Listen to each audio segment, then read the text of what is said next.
जोहार इंडिया, जोहार इंडिया, जोहार इंडिया।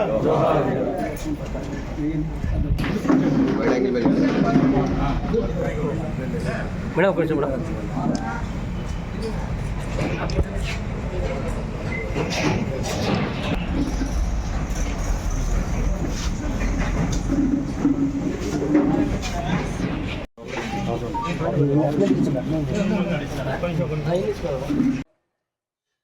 ఈరోజు ఒక చరిత్ర సృష్టించిన మహనీయుడు నందమూరి తారక రామారావు గారి జయంతి సందర్భంగా ఈనాడు నంద్యాలలో పెద్దలు అందరి సమక్షంలో తెలుగుదేశం పార్టీ కార్యకర్తలు పెద్దలు అందరి సమక్షంలో ఈరోజు ఆయనకు అంత గొప్ప వ్యక్తికి నివాళులు అర్పిస్తూ ఈనాడు రాజకీయం ఎలా ఉంది, ఆనాడు నందమూరి తారక రామారావు గారు చేసిన రాజకీయం ఎలా ఉంది అనేది మనం ఎప్పుడూ మర్చిపోకూడదు.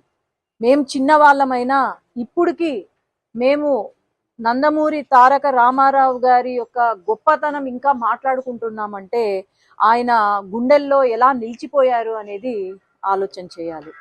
ఆనాడు నందమూరి తారక రామారావు గారు రాజకీయం అంటే ఇలా ఉండాలి అని నేర్పించిన వ్యక్తి.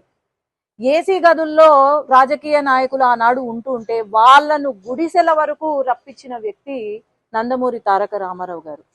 ఆనాడు అసలు బియ్యము మనకు పేదవాడికి అందేది కాదు సరిగ్గా, అలాంటిది 2 రూపాయల బియ్యం ఈరోజు ఆనాడు తీసుకొచ్చారు. అట్లాగే ఇల్లు నిర్మాణం ఎప్పుడూ లేదు, దేశంలో ఎక్కడా లేదు, ఏ గవర్నమెంట్ చేయని పని పేదవాడికి ఇల్లు నిర్మించారు.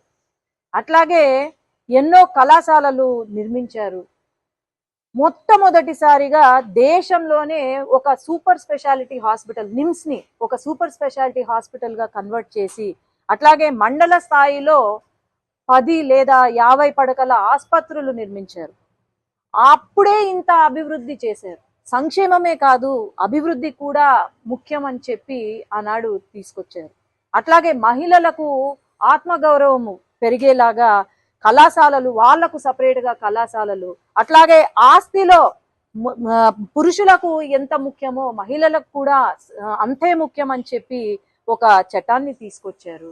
ఇంత గొప్ప వ్యక్తి. అట్లా ఈ రోజు రాయలసీమకు సాగునీరు వస్తుంది అంటే ఆనాడు తెలుగు గంగ గాని, లేదంటే ఇది మన కుడి కాలువైన శ్రీశైలం, లేదంటే పోతిరెడ్డిపాడు హెడ్ రెగ్యులేటరు, ఇవన్నీ కూడా అప్పుడు ఆయన ఆధ్వర్యంలో వచ్చినది. ఇలాంటి గొప్ప వ్యక్తి ఇప్పుడు కూడా మనము రాజకీయ నాయకులకు, ముఖ్యంగా రాజకీయ నాయకులు ఆయనను నిదర్శనంగా తీసుకొని ఈరోజు రాజకీయం చేయాలని నేను అనుకుంటున్నాను. అట్లాగే ఖచ్చితంగా నంద్యాల జిల్లాలో, నంద్యాల పార్లమెంట్లో మార్పులు వస్తున్నాయి. నందమూరి తారక రామారావు గారు మాకు ఆయన ఒక గాడ్ ఫాదర్ గా మేము ఈరోజు రాజకీయాలు అంటే ఏంటో, ఆనాడు ఆయన చేసిన రాజకీయం ఈనాడు మళ్ళీ చేయాలని నేను అనుకుంటూ సెలవు.